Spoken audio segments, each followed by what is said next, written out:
Celtic 1. It's incredible. It's unbelievable. Look at the celebrations there. What a turnaround here this afternoon. Welcome to Rangers Radio. What a goal by Steenie, followed that up, and whoop, in it goes. Why not give the show a call on 01413561972. Rangers open the scoring at Pittodrie. 12 minutes of the match remaining. What a strike. A stunner from Kenny Miller. Rifles it into the roof of the net. Or send Fox a friend request on Skype at Rangers Radio Online. He's gone into the middle, McSwegan's in there too. Will he come for McSwegan? There's his header, and he scores! What a substitution!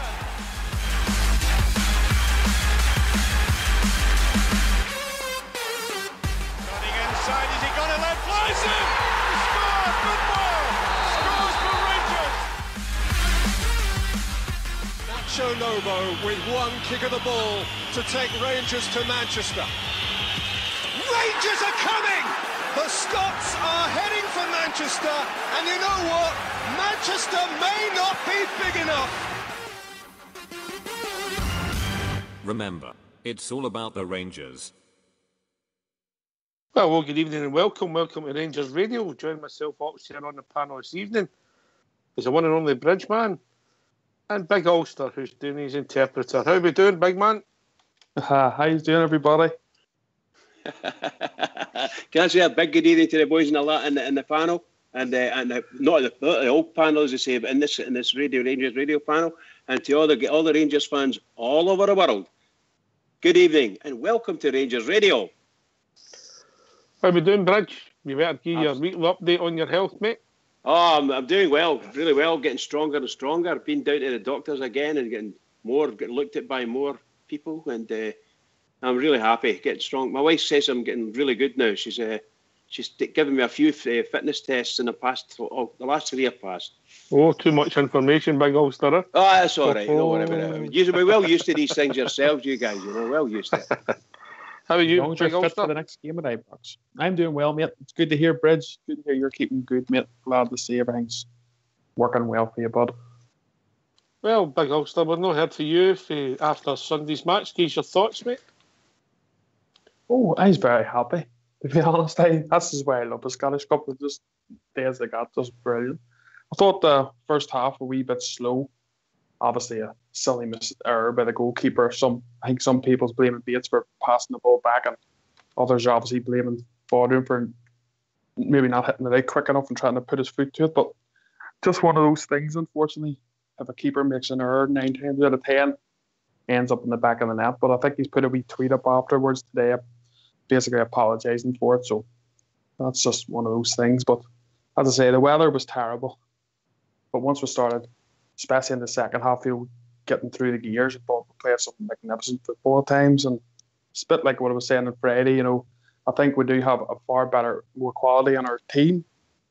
And as they start gelling together and start to get to know each other more, I think we're going to get better and better. And I think towards the second half, we started to really kick it up. And some of the football, as I say, they played was magnificent. And obviously, just couldn't cope with us. We blew them away in the second half. So magnificent. A lot more pace in my team now. Obviously, with Murphy coming in, obviously Windass is playing. You had the boy Goss, Stewart, Docherty, and who else was playing in midfield? Murphy. Gives you a lot of pace with Morales and Cummings, who work hard up there. They do. The team's quicker, The team's a lot quicker. Then you get Tav and Declan John coming down the wings as well. Oh, it's fantastic. And I tell you, Bridge would probably be able to tell you better, but with the likes of Morales there and Cummings and the work rate they do, they must be an absolute headache for the centre-backs because they're just non-stop. They're always looking for the ball. They're always doing different wee runs. And they seem to have played really well together. And likes of Docherty there, I think first half he wasn't that great, but I think we sort of changed it up because I think we started with the diamond, but we sort of to go more at a 4-4-2 with a flat midfield, 4 midfield. So I think he started to come into the game as he went more into the middle of the park. But as you say, that there's a lot of pace there. Likes of Murphy for his last goal, he just strode past the defender. A lovely finish. Just really good to see. But that's what happens if you bring in quality. You've got all these options in the pitch to do these things. Highlight of the day for me was Jamie Murphy's goal, but it wasn't a goal, it was a pass for Sean Gossmate. Touch of class, first time pass, 20 yards in his own half and set Jamie away with a great first time pass. That was a highlight of the match for me. Yeah, Goss is a class act. I think that's probably why there is no option to buy either. QPR obviously know what he's got in his locker, and you never know. Maybe we can't get a punt for him at the end of the season, but I think he's pretty. He's a good player. Did it not cost the QPR no buy him for £1 million or something?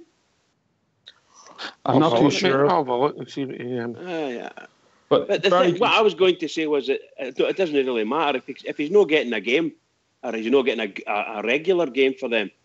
I would imagine that the lad would be really keen to come to Rangers and stay.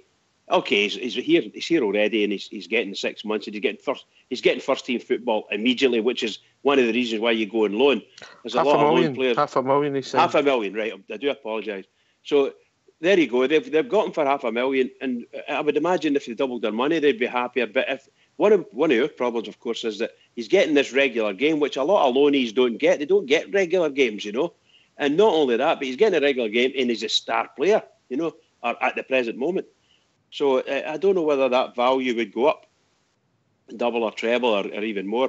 I think George had said last week, George Logan had said something like 6 or 7 million it would cost us. I don't know whether that's their valuation or whether it's just an estimate. But my goodness gracious, a wonderful player. He's got to that age bridge, 22, when you're not a young boy anywhere. You're maybe on a man you're ever going to be, and he'll want to play football. Absolutely, pal. Absolutely.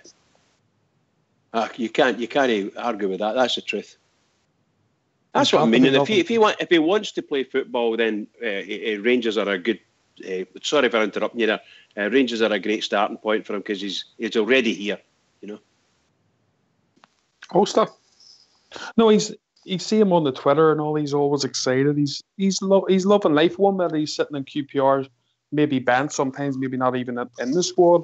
And now he's up at Ibrox playing for 50,000. And anytime he goes away from home, the Bears are following in their thousands. And he just seems to be enjoying his football. He's very good at most of the game, is passing a few set-outs. But what I like as well is what we haven't had in a long time is somebody who's got the guts just to take a shot. There was a couple of times against Ireland, it was good blocks, but they were going towards goal. I think that's a good option as well, because if you've got someone hanging about outside the box who's ready to shoot, willing to shoot if the opportunity arises, then it means one of the defenders and midfielders have to start locking on to him then to stop that threat, which opens up more space in behind. If you're not going to shoot, mate, if you're going to continually try to walk the ball in it, the defenders aren't going to come out to block you. But if they've got a decision to make whether they stay or they come out, which means sometimes you'll shoot and sometimes you might go for the pass, it's harder to defend again. Yeah, it gives them something to think about, Axe, doesn't it? Yep. So I'm happy with him. New signings improved the team for you, Bridge? 100%. I think all the chaps that have come up in the close season there in that window, they've all done very, very well for Rangers. And when you consider that they never get playing for the first month, to all intents and purposes, other than going to Florida and getting some basically some pre-season training, and and then they come back and they've only been playing 3 or 4 weeks, really, if indeed that. So yeah, they've made an impression on me, and none more so than I have to say than the wee Gallus boy, the wee Cummins, that goal on Sunday there was just magic. It's just utterly magic. I think about that goal, and I think about the Morella's second goal. When he passed, he made it and finished it. He made a beautiful pass, great pass to the boy, and ran all the way up to the where he wanted the ball. And the boy seen him, and just great to watch, just great to watch. So I'm happy and excited with the players, and I hope they could keep the pace going, the tempo of the game, and their skill levels. Because I have to say this. That was the worst pitch of all the ties that were on in the weekend. That was the worst pitch, and it was the worst weather.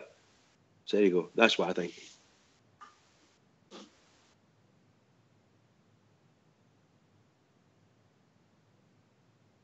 You there? The weather couldn't have been that bad, Ulster. There was a guy in the crowd sunbathing. Oh, There was harder man than me anyway. Listen, apparently there's a big to-do. Apparently somebody, I saw this on, I think it was Ranger Media, apparently somebody came on to Radio Clyde tonight and gave Keevans an absolute doing on Radio Clyde, saying that Keevans apparently called him a nut job, a right nutcase. Apparently the boy's got an illness, right? He's got an illness and he can't help himself. He takes his shirt off and that's what it is. That's what I hear. So I don't know how true it is. No. And Keevans come out and says, a nutter, and the guy come on and apparently says, you've got no right calling anybody. That guy's no well, Oh dear. Right, okay. I'd heard yesterday it was for a bet, but if he's got a condition, I read some of that, but we'll never know. But if he has got a condition, of course. I was only mentioning it because I saw it in one of the forums. So we move on. I think we've got to keep our feet on the ground. Some great goals, some nice football, but the opposition we're playing was Scottish First Division Ulster. Well, this is it. But but I do think as the more they play together, I think the better we'll get. And yes, it was League One.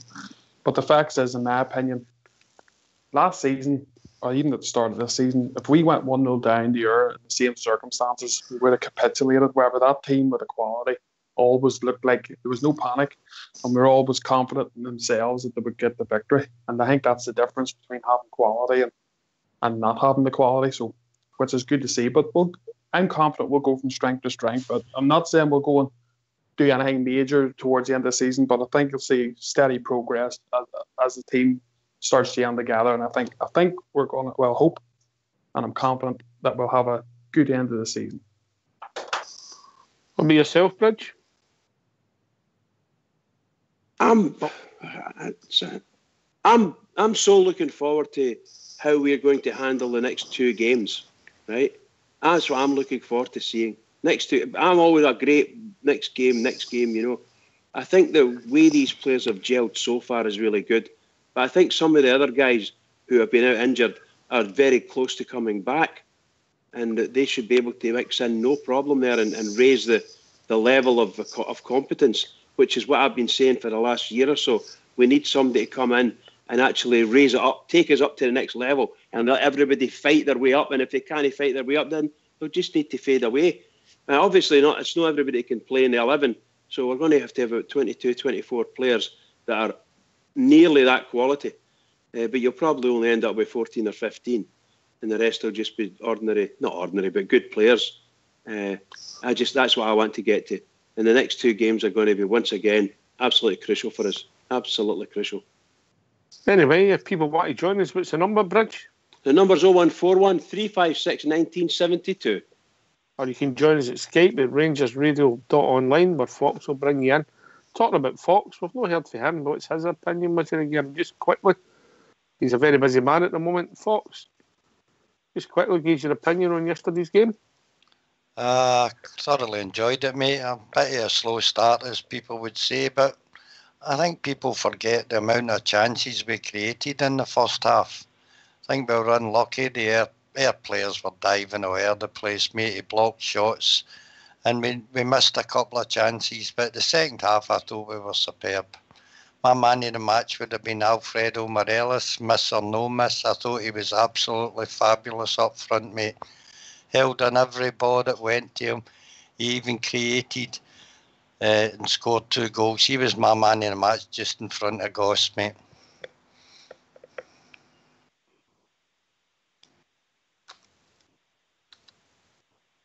I wouldn't have given Morelos a man of the match, I must admit, but I like him. He's a smashing player for me. We've also got a caller for America now, mate. I'll take the caller. Evening, caller. Hi, guys. How you doing? Denver. Denver, how are we doing, Denver? Doing well, thanks, guys. Good performance yesterday. Aye, but let's feet on the ground, Denver. We should. I mean, it's a game we should have won, but the circumstances, weather, pitch, gone behind, and the boys responded well. Credit where it's due. I watched it last night. I listened to you guys. I was at a Burn supper on Saturday night, and I drove back from Wyoming yesterday morning, listened to you guys, and watched it last night. it was interesting when you watch it after the event. You know, you can dissect the things that went on. And, you know, like Foderingham making that mistake, you know, that was down to the state of the pitch. And wee Morelos missing that one, that was the state of the pitch. But overall, great performance. Just a wee bit heart in the mouth thing there about 55 minutes. Wes pulled us out a hole, took me 2 great saves. And then we went up and scored the goals. And, you know, confidence is a great thing, as you know, guys. You know, confidence. Aye. Scoring goals has been the problem, mate. Oh, aye. And, you know, you've got these blue noses in the team now as well, you know, which makes a big difference, you know. Murphy, Cummings, Docherty. Obviously, Big Bates as well. Positive for the team? Oh, aye. All positives. You know, and as Big Ulster says, you know, the more they play together and get to know each other's styles and strengths and all that, you know, the future's looking good, guys. I'm excited. I'm really excited at the moment. Even when times are bad, mate, our future always looks good, mate. That's for sure, aye. Always wake up in the morning and know you're a blue nose, guys. Aye. Yes. Denver, can I ask you a question? Aye, go for it, Bridge. Fair then how Danny Wilson's doing? Danny who? They're in... they're in Arizona at the moment, Bridge. Pre-season training. All right, okay. So that's where they are at the moment. Okay, but... There's not been any big articles about them. There was a bit of an article in the Denver Post, the local newspaper, and they just were telling us about how he came for the world's most successful team and all that. So that was good. You know, that was a good wee bit. But I've not seen anything about him yet. So I think the season starts here, I think, at the end of this month, Bridge. Right. Excellent. Thanks, pal. I'll keep you up to date, my friend. You're a good man. What else is on your mind, Denver? Just, you know, it's just, you know, the absolute crap that, you know, we're going to put up with about the miss of Morelos. You know, you watch that ball coming across to him, and it hit one of the wee divots and just bounced up just before he was going to hit it. But you know what? You know, the wee man's head never goes down. He always just plods away, keeps coming back from there, you know. I just love that wee guy. I think he's just a fantastic player. He's a worker. He doesn't hide, mate. And I think what we forget is what age he is, mate. Oh, aye. You know, you have that confidence to keep coming back. You're 21-year-old and keep coming back and more and more and more. You can see the delight on his face when he scores a goal, man. It's just fantastic. And as Bridge said, that second goal he scored was just like unbelievable. What a move it was. Fantastic. And the finish he had when the ball came off the bar, he took it maybe the hardest. He took it right on the half volley, I think, just before it got to the... Oh, aye. And it was a great finish, mate. Great finish. That corner, just great to see, man, you know. I'm so pleased for all the bears down there and that, you know, watching all that snow and pattern down and all that. And I felt as if I was back in Colorado again. That's cold. Well, the good thing I liked about Denver was, you know, he missed a chance, yes, fair enough, and I thought it bobbled up as well, but I think the proof in how good the guy is he came back straight up, not long after that, made a beautiful finish and then scored another one. Sometimes that's what you need. There was some other strikers at times maybe miss a chance they got, the head would be down for the rest of the game, whether he always knows he's going to get other chances and he takes them eventually, so we can't complain. To be a goal scorer, you need to be mentally tough. You need to be mentally tough to be a good goal scorer because you're going to miss Denver. Eh? That's right. Aye. You know yourself playing for Rangers. You're up front. You're going to get loads of chances. You know, because we're the attacking team all the time. You know, so you know, a couple of goals, and it doesn't matter whether it's Ayr United or Aberdeen or whoever. As long as you're scoring goals, that's a confidence booster. And you know, as I say, I'm excited for the future. You know, if we can just beat that hoodoo and get 1 hour no tarriers in that next game at Ibrox, That's going to break a big barrier for us. Here. Anyway, Denver, we've been joined by the one and only Rudy Bear. How we doing, Rudy? How we doing, guys? Evening, gents. Hey, Rudy. Aye, Ulster, Bridgeman, Denver. Aye, all good here. The nurture, it has to be said. Apart from the snow and the cold. Oh, you've only got another 5 months for that to go there, sure. They say more Denver, is it? Aye. Aye, well, minus, I don't know what, it's Baltic, minus Baltic here, man. Yeah, but don't worry, Denver, he'll still have the same weather in 4 months. You'll always get a bit of sun. You know that this thing that Denver touched on there about the press with Morelos. I mean, they're hammering away at the boy for that miss. You know, like he's the only player that's ever missed a sitter in his life. You know what I mean? And it tells you. I mean, there's a boy that scored 15 goals. He's the top goal scorer in the country. Been chased by Josh Windass. And well, there you go. Josh Windass on 12 goals into it. And they're hammering away at the boy in the press, man. It's an absolute disgrace. So it's shameful how they act, you know. I'm watching that on the telly yesterday, Rudy. If you were at the game and you only seen that once, you'd have came away from the game thinking, how did he miss that? At least on the telly, you seen why he missed it, you know. I know. But do you know what, Ox? It tells you more about the press in this country than it does about Morelos for me. You know what I mean?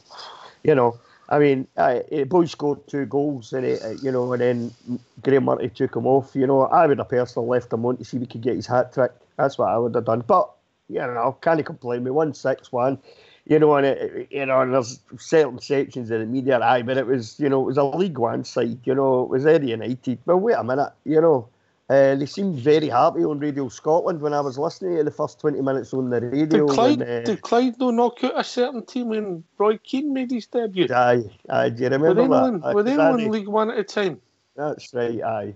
You know, so if that happened to Rangers yesterday, the papers would be full of joy this morning, you know what I mean? So, you take what you want for that, really. At the end of the day, we wanted a performance, and that's what we got in the second half. We got a performance, Ayr United could deliver them really in the second half, could they? As it proved with the scoreline, and it could easily have been double figures, if they'd taken more of the chances.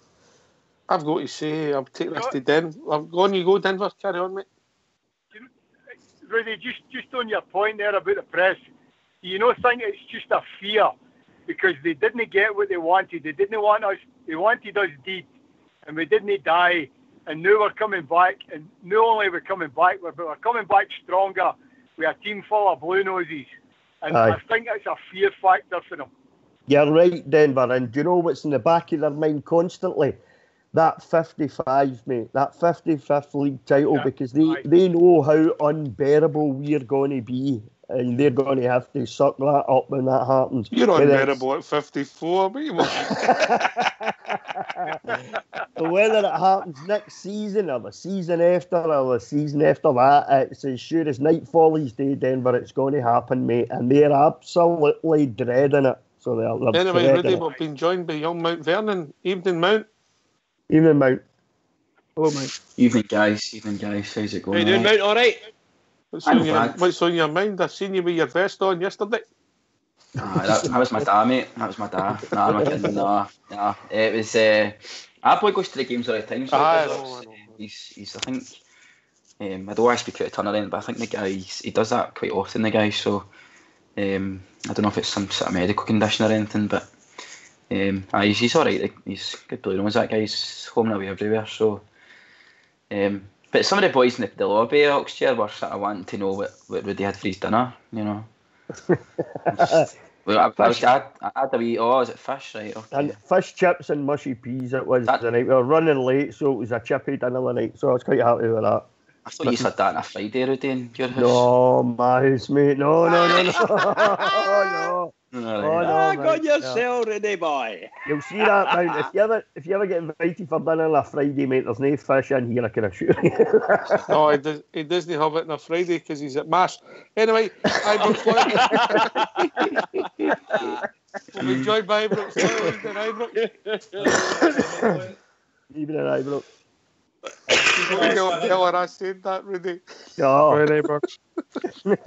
I give a big shout out to Blue Shadow as well, by the way. Just a big shout out to him as well in the lobby. Well, what's he saying? Let me see him in the lobby. Yink. Eddie Yink. Hello. Having a wee go at you now. It's flattery. Anyway, how we doing, Ibrox? I'm doing well. I see we're on still high spirits after yesterday's result. It was absolutely brilliant, mate. The whole second half, mate. And let's get it right. Some of the first half was alright, wasn't the greatest, but we got what we needed to in the first half. We regrouped in the second half and we went out and did what I think most of us thought we were going to do and destroy them. We did that under the conditions that we done it under as well, mate. I think we've not enough credit for what it was, because the old saying goes, you can only beat who's put in front of you, and we've not and done that. It's just because of who we are, and everybody hates us, but we don't care because we're Glasgow Rangers, and we will get 55 sooner than they all think, and that's when they will start getting scared. Yeah, here. I think we've also got to put it into context of who we were playing. It was a good performance. We done everything right. 6 goals, 1 mistake. They had a couple more chances. We had maybe double the chances we could have scored. Maybe another day there was a lot of chances there for us. A lot of times we carved them up. I've got to say that their centre backs and defenders stuck to their task really, really well. But put it in context. But it's a springboard for his Bridgeman. Move on. 100%. You know? Next game, please. Next game, because this is the business end. Yeah, business end of the season, as we've said before. And everybody, I can put money on it. Every single Rangers fan is just desperate to get as far as we can in the league, as high up the league. And if we win every game, that's what we're looking for. Win every game, and we could end up with Scottish Cup and the league. Right? If we win it. We need a bit of luck. We need a slice of luck and somebody taking some points off the other couple of teams. But nevertheless, as long as we win our games. If we don't win our games, then we're on the worst enemy then. Mm-hmm. It's all about momentum. But the next game against Hamilton next Sunday, so if we can win 2-0 and we move on, you don't know where it's going to take us. Absolutely, bud. Absolutely. Looking forward to it. Big style. Mount Vernon, who impressed you at the game yesterday? It was just a great performance. I thought the boy Goss was different beans, to be honest. He was a couple of levels above what was on the park, I thought. The park, you didn't really see it on the telly. The park was an absolute disaster, to be honest with you. The park was cutting up quite bad, and I just thought the second half of the performance was absolutely outstanding. The snow was unbelievable at times. It was really bad, and considering some of the football we played in that day, conditions was outstanding, I thought. Just to touch on Wes a wee bit on the mistake he made. You know, I think that's over 150 games he's played with. I think you could probably point that and say that's probably one major mistake he's made over 2 or 3 seasons. I think on the deck, mate, he might have made a few of his horns, mate, but it's the first one he's made with his feet, if that makes sense. I know what you mean, mate. I know what you mean, but I just think big shout out to us. It's made a crucial save. I think Rudy said, or one of the boys said that. I think it was Big Ulster actually said just after second half when it was 1-1, he made a crucial save, coming in and making himself big. And I thought, to be honest with you, mate, I just thought it was a classy performance. The second half, Goss, Morelos, Murphy. Murphy again was absolutely delighted for him when he scored his goal. I think it's a wee bit of a dream that we've all had, you know what I mean? And as I said, just a great performance. Ibrox loyal, spot on. You know, we can only beat what's in front of us. We created, I think it was just over 30 chances we created in the game. So, excellent performance. Just all around a great performance. And coming back for a bad mistake. So, no, a big shout out to the boys yesterday. Thoroughly deserved the win yesterday. I'll take this to Big Ulster. Big Ulster, does it look as if there's a good team spirit in our group at the moment? Yep, definitely does. I think they're starting to trust each other more. I think now that they see, there's rumours that the team were very happy with the quality of player we're bringing in, the team we already had. So You can see it every time we score a goal. Everybody's together. Everybody's celebrating with each other. There doesn't seem to be any individuals there. And they're all egging each other on. That's what's going to happen. Especially when you have a group of Rangers men in there. They're all fighting for one common cause, and that's to get Rangers back where we belong. And you can see it on the pitch that we've got a team that's together. So it's all looking boding well for us. It's all looking good. So fingers crossed. Keep going where we are. We'll be going the right track. Maybe yourself, Ibrox. Do you see that? They look as if we're coming together. We've got people working for each other. The team seems to be gelling. Is that credit to Graham Murray? I think it's credit to the Graham Murray, the coaching staff, and the players themselves. They recognise what's needed. They recognise that they've not been as good as they should have been. As Ulster's just says there, you've got Rangers men spread through that park, and he's right.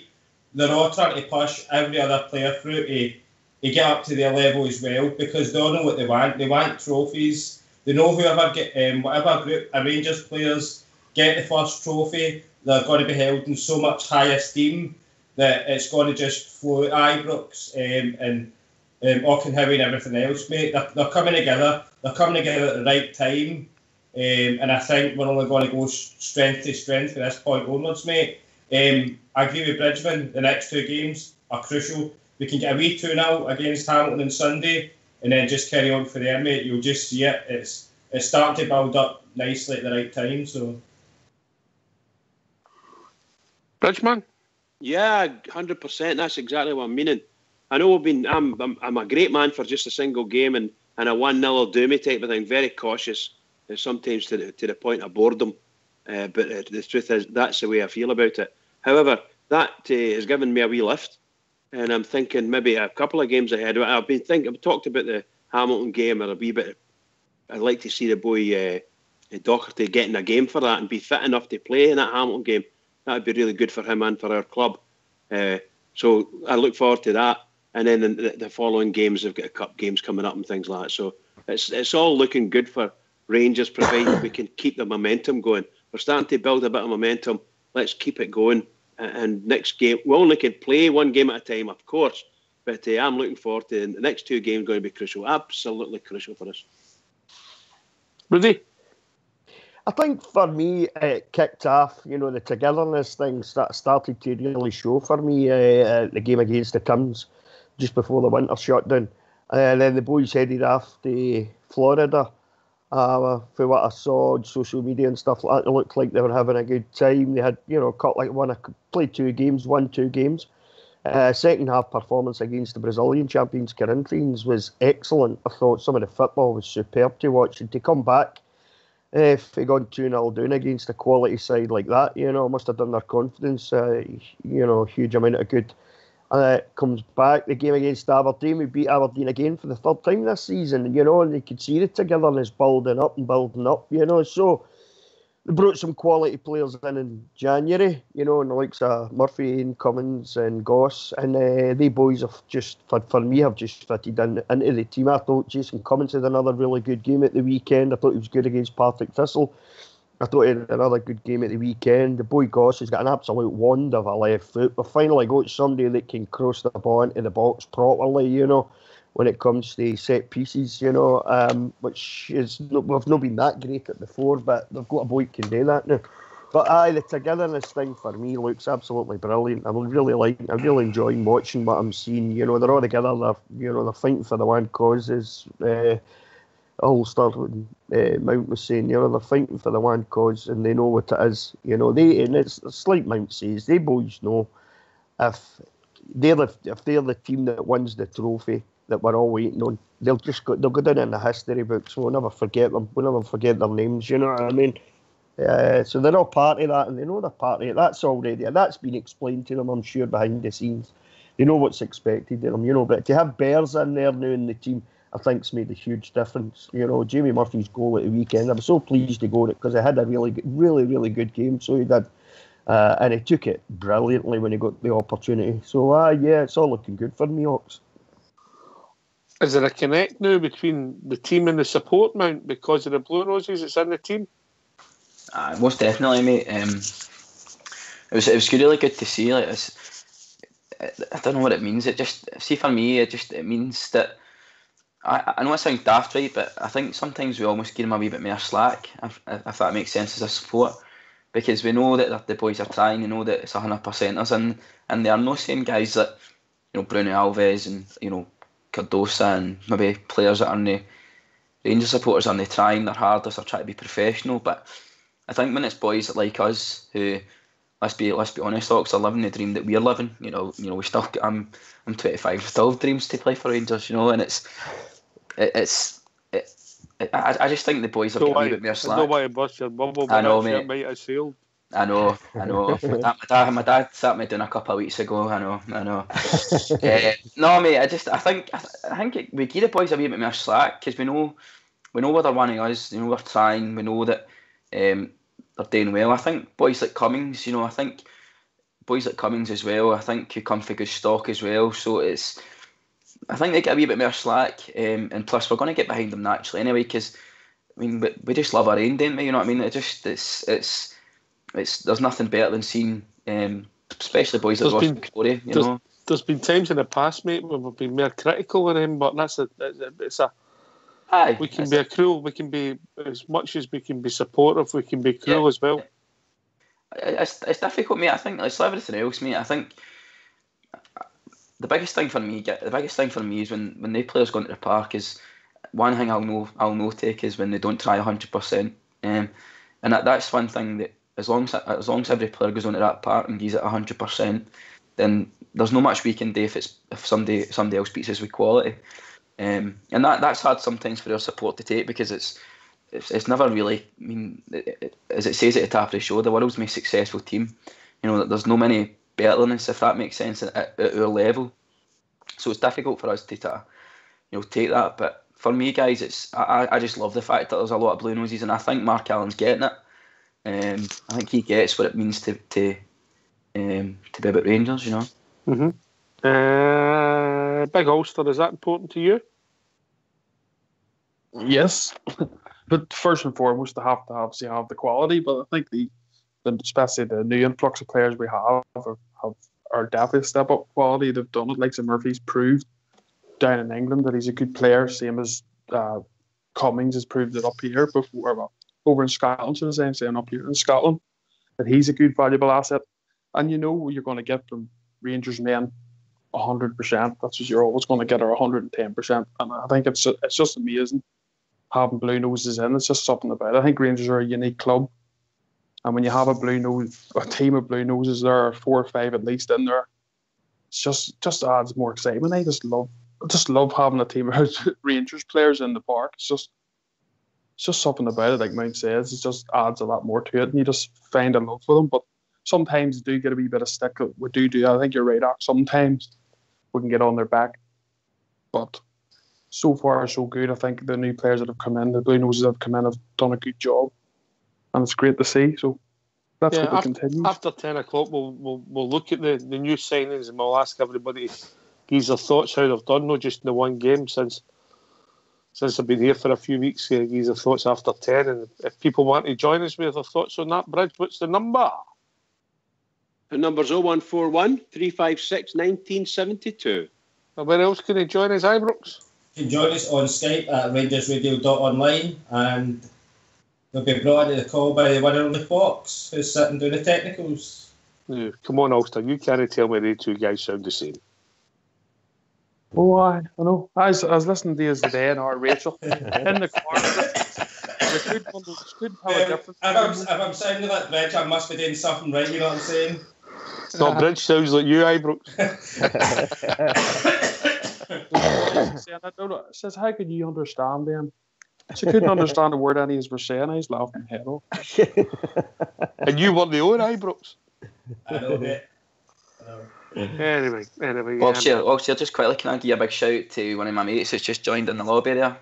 Just Tomley for Garahow, big boy for your neck of the woods. So just a big shout out to him. He's just a new guy into the lobby, mate. So just big welcome. All right. What's his name? Tomley.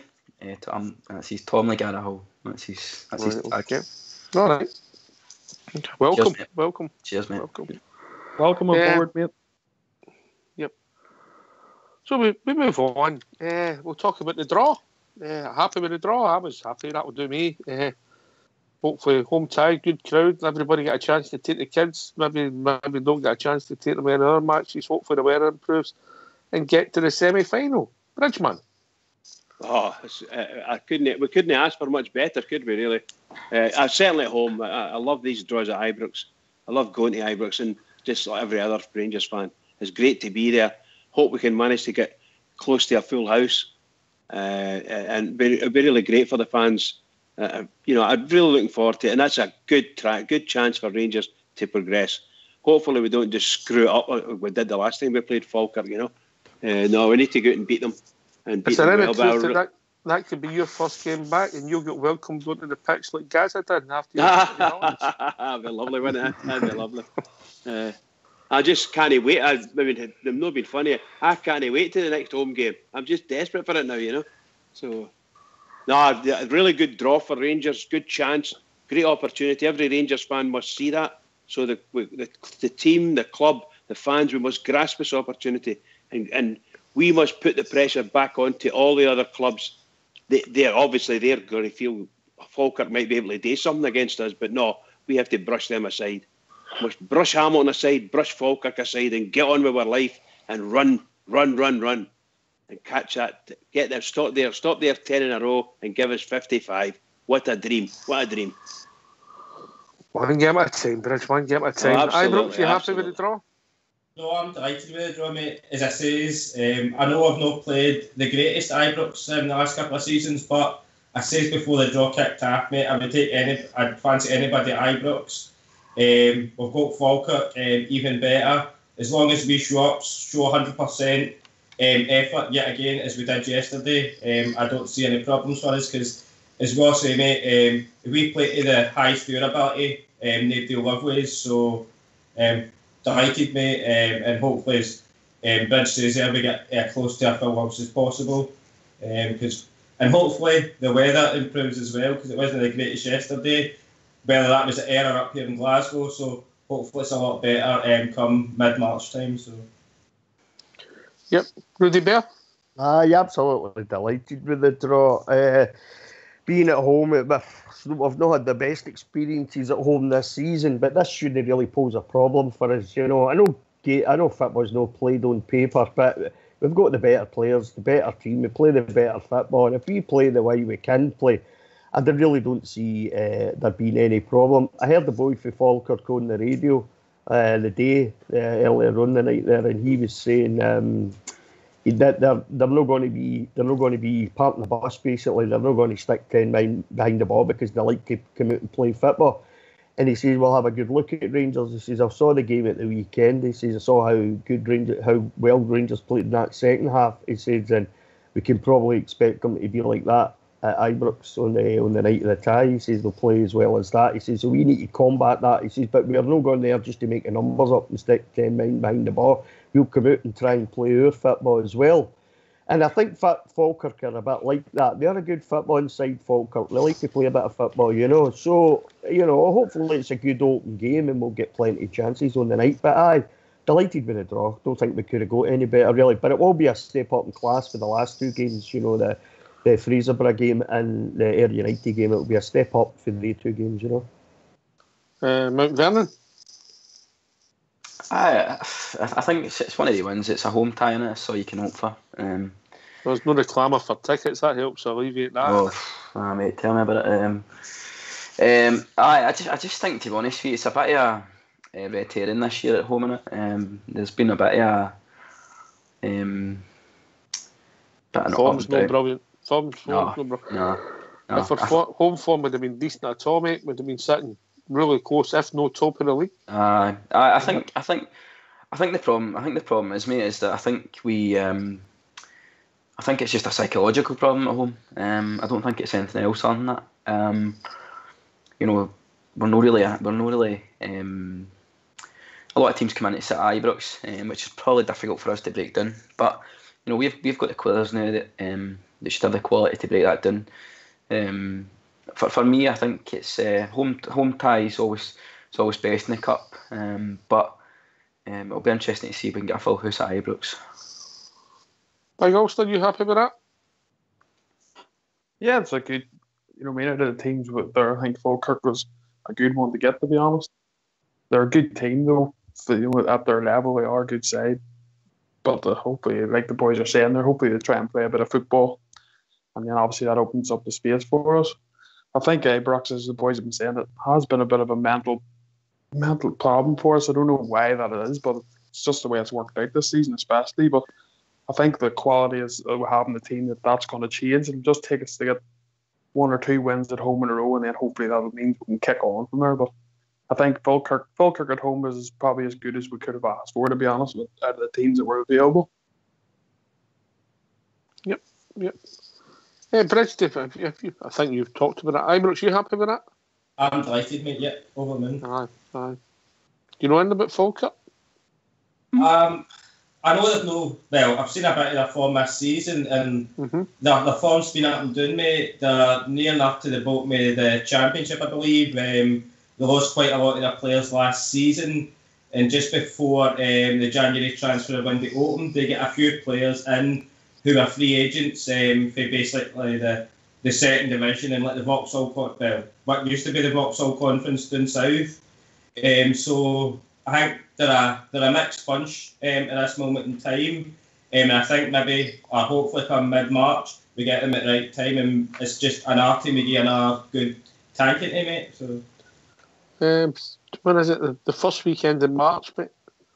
First weekend, 3rd and 4th, I think it is, off the top of my head, when the ties get played. Well, hopefully, as I said, mate, they're still a bit raw come that time, and we just an art boost for our team to go out and just destroy an art team, because we've got it in us to go out and beat teams 3, 4, 5 and 6 now.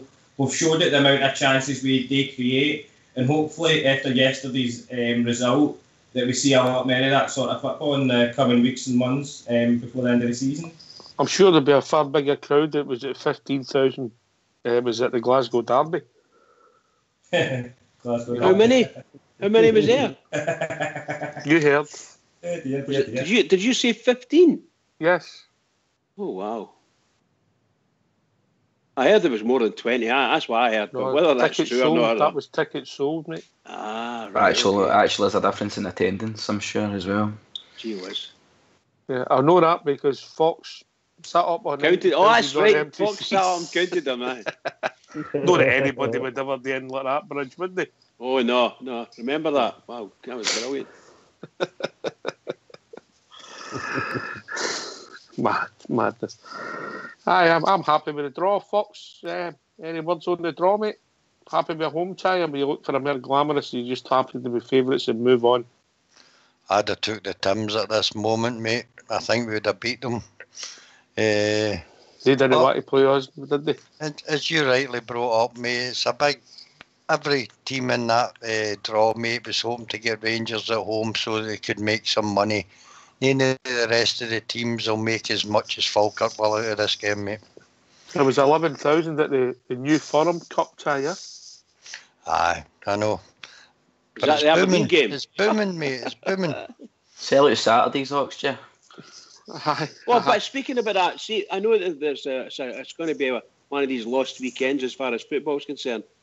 Do Rangers fans? We call it a Ray Milan on here, Bridge. Exactly. Do you wish to see the game on the Saturday or the Sunday? Because it's at the weekend and obviously only always a Saturday for me. Always a Saturday. Yeah, Saturday. I'm the same. What about the other boys?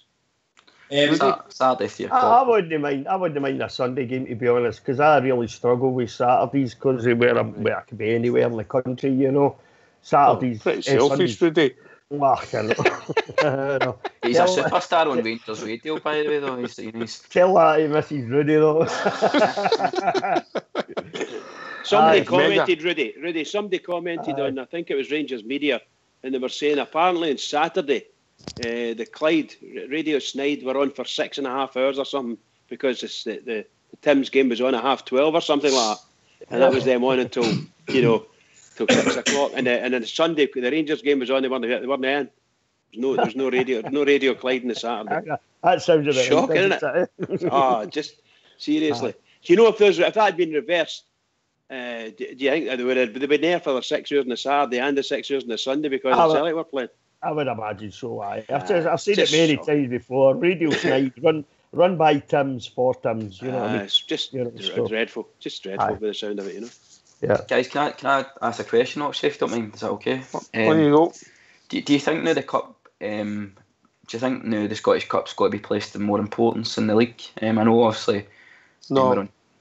Simple for me. If we can take 6 points off our rivals, and I know it's a big if, we're only looking for them to drop 6 more points, mate. But it's all about us. There's no a team now. We know we should have beat Hibs last week. We know we should have done. There might be an argument about the Kilmarnock game. We had enough chances in the second half to win 3 games maybe at home, but we never.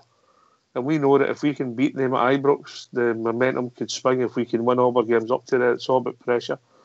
But the cup turnaround would be amazing, wouldn't it? The turnaround on that would be amazing. You know, they dropped the 6 points. We win the 6 points. Wow, you know, fantastic.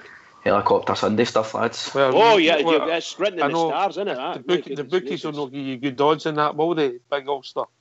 But I mean, you've got to hope, haven't you? Well, this is it. You want to win everything. I would take the eye off the ball in the league just yet because that team's not a good team, and they've been dropping points. If we can get a run together, if we can get a run together, they will be crapping themselves. I'm telling you, because they are not playing good football at the minute. It's up to us though to put the pressure on. It's 11 points, but it's not. You know what I mean? It's not something. And that's what makes it so annoying. Ulster is when they drop points to Hearts, when they lose to Hearts, we're we dropping lose to St Johnstone, you know, and then they lose to Kilmarnock and we lose to Hibs. You know, it's frustrating, like, you know. It is frustrating, mate. But this is what I'm saying. You know, it's whoever clicks first, and if we can start to get wins together, I know I haven't been saying that for a long time, like, but if we can, then the pressure's on them big time. So I wouldn't be taking the eye off the ball just yet in the league. No, yeah. What about you, Rudy? Yeah, agree with Ulster. As far as if I had a choice, it'd be the league every year, you know, without a shadow of a doubt. I wouldn't mind a wee Scottish Cup though as well to celebrate. I think it's been a while since we've had a decent trophy to celebrate, you know. So you know, Scottish Cup for me, if it comes along, it comes along. I'll celebrate it like I've celebrated every other Scottish Cup, you know.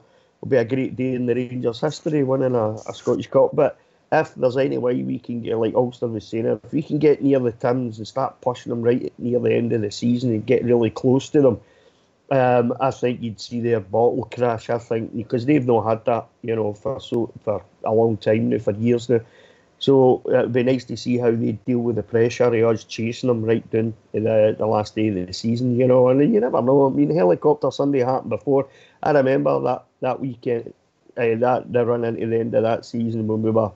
I think there was 4 games to go and we were 5 points behind. I couldn't see us winning that. I really, honestly, my big mate kept saying, Big Marvin keeps telling us, keep the faith, just keep the faith, and he was right, you know. And the helicopter's changing direction. It's changing direction, and Rudy's going mad. I was as well. My God, did we celebrate that night, man, you know, and for about 4 days afterwards. I'll tell you what, mate, I was lucky I survived that day. Me too, honestly, Rudy, I was coming down the M6, mate, and I had turned all the radios off and wasn't listening to anything. Didn't want to know. I had to go to a family do. We'd had a bereavement we had to do. Right. And I was driving down the M6 and there was a text come through. There's somebody in the car. And I said, away you go, give peace. Another text come through. Turned on the radio and went from one lane to another with no horns on the wheel. Anyway, what's your thoughts on the cup and the league? No, mate, I'd be taking the league title. I know Mount's not saying that. He's not saying it. Oh no, I know what he's saying, but if we could get the cup as well, mate, I'd be going all the way for it because I think it's what's needed. But no, the trophy that a long time. As I said before, mate, the first group of players to get any trophy, whatever trophy it is, mate, are going to be. They're going to go to legend status, mate. I know you might be saying I might be going a bit far there, but I think any sort of trophy, mate, they'd be held in such high esteem, mate, that if it's a Scottish Cup or it's a league title, mate, either one does me, mate. Either one does me, especially this season, mate. Oh, I mean, I'd take the league 100 times over in the cup, but I think the point is Mount's what he maybe saying. I think I'll go to Bridge and then we'll come to Mount. Is that should we be resting players, thinking about suspensions, injuries, and all that thing with the cup ties coming up? I think that was the point you were trying to make, Mount. Eh? Yes, mate.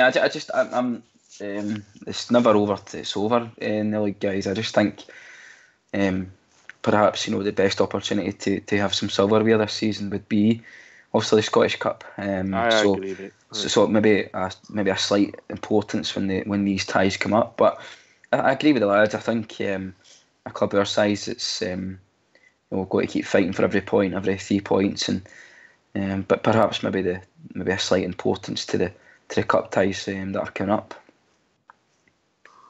Bridgeman. Yeah, I can't disagree. It's the importance is there. The cup is.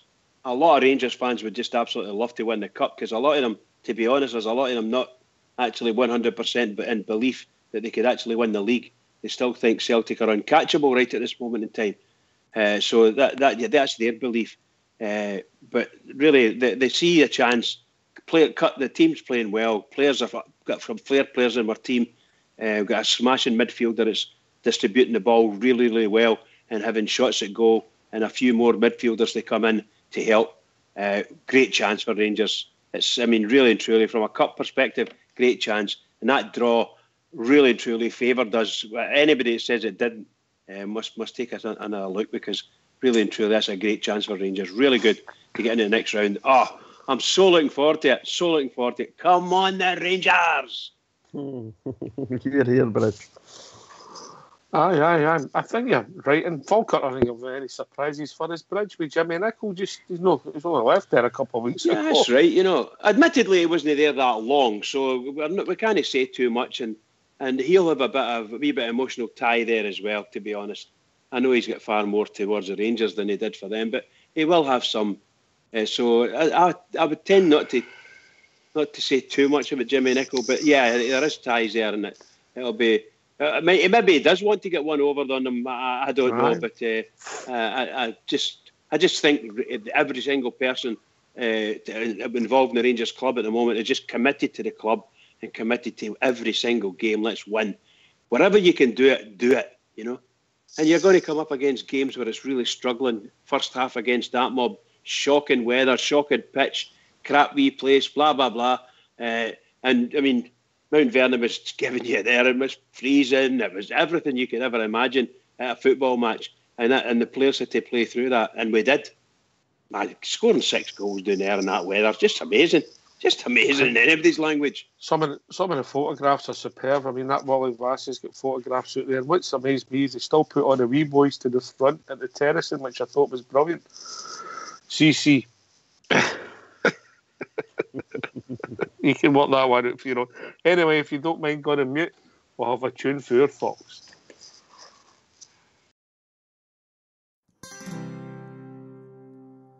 Oh, every other Saturday's my half day off, and it's off to the match I go. Happily we wandered down the Copeland Road, me and my wee pal Joe. We love to see the lasses with the blue scarves on. We love to hear the boys all roar. But I don't have to tell you that the best of all, we love to see the Rangers score. Me, oh my. Oh, we love to see them cry. We love to see the lasses with the blue scarves on. We love to hear the boys all roar. But I don't have to tell you that the best of all, we love to see the Rangers score. We've won the Scottish League almost every time the League Cups assemble too. We get some exhibitions in the Scottish Cup. We are the cup winners too. When the Rangers win the European Cup, as we've done with the one before, gather round the Ibrox 50,000 strong to give the boys an Ibrox roar.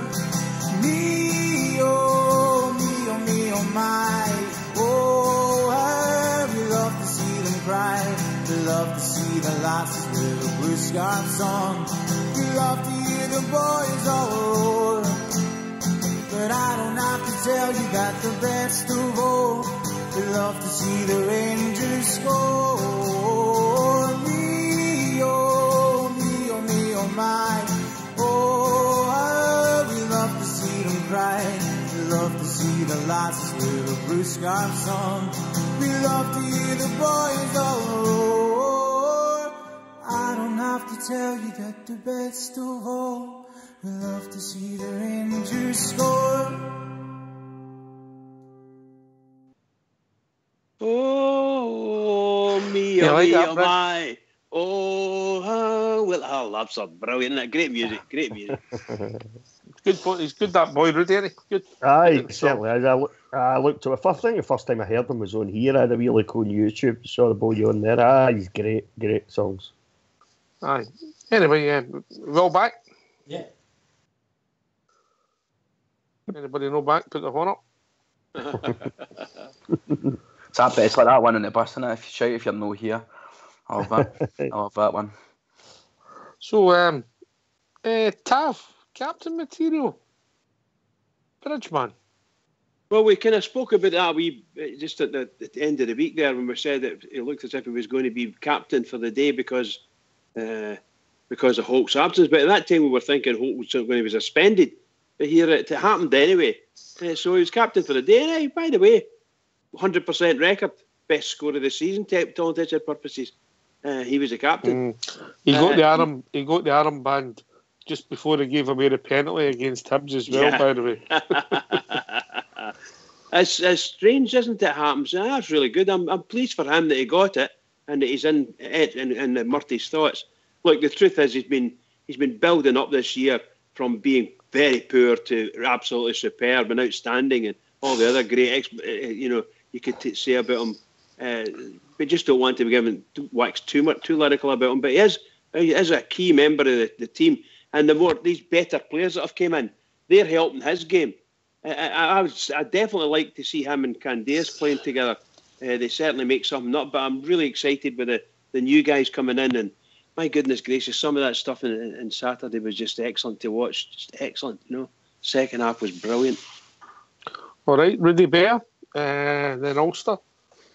I thought he did. I thought he did pretty well at the weekend. I'm not so sure I'd want to have as like a long-term captain because I think we spoke about it during the week there, and my opinion was I'd much rather see a centre back or maybe the central defensive midfielder as captain. But no, he done everything that was asked him at the weekend there, so it was all right. Done a good job, Ibrox Loyal. Did what he had to do, mate. He played very well yesterday. Stood up as a captain. Defended pretty well when he had to defend. Apart from Russell Martin, he was the senior Rangers player on the park yesterday. I know Russell Martin's just come in. You could probably say he's maybe a captain figure, but Tav scored it. I think he deserved it. Did nothing wrong, and as Bridgman just says there, was a captain of our biggest win in a few seasons now. So fair play to him, mate. I think he'll be captain come Sunday as well. So. Who did we beat at the start of the season? Dunfermline 6-0, was it? 6-0, yeah, it was in the cup, yeah. Aye, in the cup. Ulster, Tav?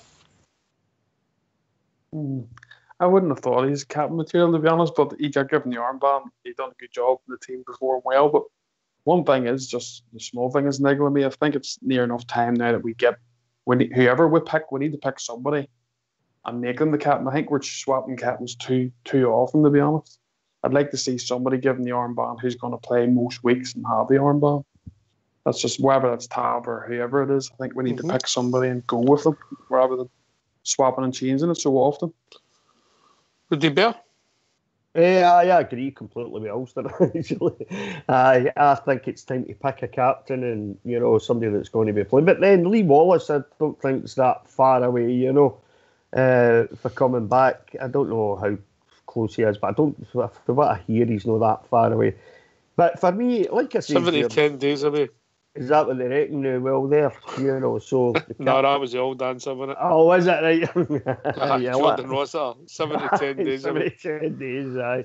But I agree with Ulster. It's time to pick a captain and say, right, this is a captain. Somebody who's going to be playing, 9 times out of 10. Somebody's going to be on that team sheet. It has been swapped about quite a bit. It's been Kenny Miller, Jason Holt, James Tavernier. And each one of them have done their bit. But I think for me, it's got to be somebody with experience and authority that has the captaincy. And Russell Martin, for me, he's been a captain at every club he's ever been at. I don't see any reason why Russell Martin can't do that job. Tough for me. And we've been joined by Alan 63. How are we doing, Al? Hi, Al. How you doing, guys? As soon as you mentioned that, I thought, I'll fall in. How you doing? Because I went and said that last week. Aye, Taff for captain. You did say that, you did say that, mate. At least by example, mate. He's forever getting the ball, and he just makes everybody tick. He gets more to move. And I think the other one... Are you a fan, Al? You a fan? I know. How can you say I know, but you want him for captain, Al? Come on. Well, they always does crazy things, but overall, I think it could be the making of him. It could make him be that kind of proper standout right back. I think if there was talk today online, and it was to do with him getting offered was it a 3.5 year deal. Yeah. No, if he said no, I want to leave in the summer, I'd be like, oh shit, Tav's off. But the very fact that everybody thinks, oh, he'll stay, but it's just Tav, just you stay there, man. We'll give that Russell Martin a captaincy. Russell Martin couldn't get a game down south. They stopped playing him. He's too slow. He's a centre back, Alan. I mean, he doesn't need to be that fast, If he's got the football brain, and he's got the experience, to see the game out in front of him, that's different. Tav's not. I mean, let's face it, you're saying Tav for captain. Would you have said that the first half of the season, and would you have said that last season with the amount of blunders he was making? Really? You would know. I'm so hurt. Remember, Rudy, you've hurt me. You've hurt me. Alan, remember Tynecastle? You're easy, Hurtbridge.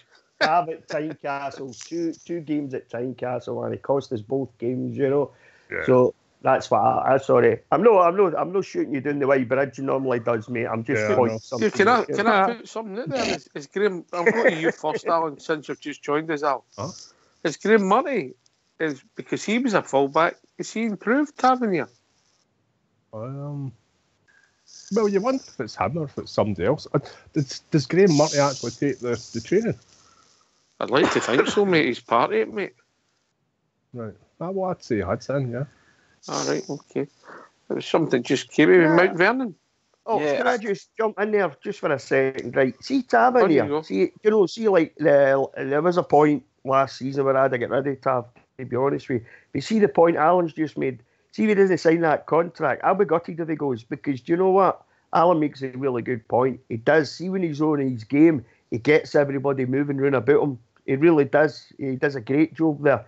And he's vastly improved for me. So he has. And on his game, when he's absolutely flying, there's not a better fullback in the league for me, I don't think. No, Murty got back to me. Sorry. Come back, you meant to mount him. Sorry. Yeah. I just think on Tavernier the player, I fundamentally think he's the best. I think he's the best fullback we've got at the club. When he's on his game, I think he's the best fullback. Travel Rugg will be in 5. Aye, well, absolutely. Matter of opinions, this show. I think Tavernier athletically and I just think he's a fantastic fullback. Yes, you have rash decisions, perhaps against Hibs, but what he does is he gives you fantastic assists, the most assists from his position in fullbacks in the league. He's got maybe the most goals as well. Yeah, absolutely, mate. I think the big thing for me in terms of captaincy I think it's. He said in his social media, it was a major privilege for me to become the captain, or to be made the captain for the day. So that's good to see. Fundamentally, guys, on the captain thing, just quickly. For me, guys, I would build the captaincy around young Ross McCrorie. I think if you look towards Barry Ferguson when he was coming up through it, I know different types of players, but for me, I think the boy just oozes class. And I think given that responsibility would just be a confidence booster, never mind. I don't think it would be like, a burden on the young man. I just think Ross McCrorie would be we could build a team around somebody like him. I get you on the part, mate, but when he was interviewed, when he done his co-commentator with RTV, mate, he's still a young lad, mate. I think that makes any sense. Yeah, absolutely. I just think the way I see captaincy, you'll know as a cricket fan, cricket is a completely different game in terms of captaincy. There's more involved with it, but with football, I think it's more again, disagree if you think I'm wrong here, but it's not a symbol really. It's just a thing, that there should be 5, 6, 7, 8, 11 captains on the park. And I just think somebody like somebody like Ross McCrorie would be, the person to invest that in. I think he's potential Rangers captain going forward, but I'm maybe saying it's a tight balancing act for everybody. Ferguson, there'll be somebody else who will drown when they became captain too young, Yeah, I think it's maybe a couple of years too early for him. I would say. I'd like to see him. He's there, ready and waiting. 2 seasons time, a couple of years time, when he's gained more experience. Up until that point, I'd be quite happy to see somebody like Russell Martin get it for a couple of seasons. If he's there for a couple of seasons, and then young Ross McCrorie get it. I think it's just a wee bit too early for him. That could happen. Yeah. The problem Ross has got is getting back the team, mate. Well, if they keep playing well enough, and winning games, then it's like I said to you the other night, I'm loath to break up a winning team, and as long as they keep winning, then the players that will be coming back, the likes we spoke, I think it was last week, maybe a week before or whatever, I've talked about Lee Wallace coming back, and would you bring him in and drop DJ? I wouldn't drop DJ for Lee Wallace, and looking at the midfield, if Greg Docherty gets another run out, I think Greg Docherty just needs another couple of games, and I think he'll be fine. He's not played much football since he came to Rangers, and I think he had a wee injury at Hamilton just a couple of weeks before he came to us. So he's not played much. I think that was football, one of the imaginary ones. You think so? But Bridges' operation, he's not going to help somebody, you know what I mean? Aye. Shocker. Alan 63 on tab. I would say that the wee fella, Docherty, is far closer to the captaincy than McCrorie. McCrorie's just a rough diamond, and he's not even what you would term a good player. When he gets as good as that fella goes, then we can start thinking maybe we could consider him for Rangers cap. It's Rangers cap we're talking about here. It's not just like, I like that guy, give him it. That young guy's only about 19-year-old. Aye. Yeah. He can't pass.